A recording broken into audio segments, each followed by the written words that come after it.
1, 2, 3 అంటే 123 స్థానాల్లో జగన్ స్పష్టంగా గెలుస్తారు. అంతేకాకుండా నాకు ఆయన చెప్పిందైతే నాకు ఊరికి అందట్లేదు. ఆయన ఏమంటారంటే గతం కంటే కూడా ఇంకొక 6-7 స్థానాల్లో అంటే 159 స్థానాల్లో జగన్కి అవకాశాలు ఉన్నాయనేటువంటిది ఆయన చెప్పుకొచ్చారు. కానీ నేనైతే ఆయన దగ్గర నుంచి విన్న తర్వాత కొన్ని నిర్దేశించి ఇది స్పష్టత అని నేను తెచ్చుకున్న దాంట్లో చూస్తే 123 స్థానాలు వచ్చాయి. హిందూపురంలో కూడా ప్రత్యేకంగా ఈసారి ఒక పరిణామాన్ని చవి చూస్తారనేటువంటిది అనిపిస్తుంది ఆయన అంచనా మేరకు.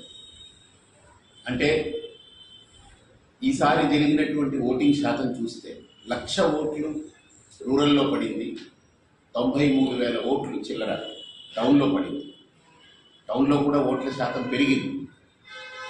అయితే టౌన్లో పెరిగినటువంటి ఓట్ల శాతంలో కొత్త ఓటర్లు కానీ అలాగనే ఇక్కడ ఒక ప్రత్యామ్నాయానికి ఏదైనా అవకాశం ఇస్తామని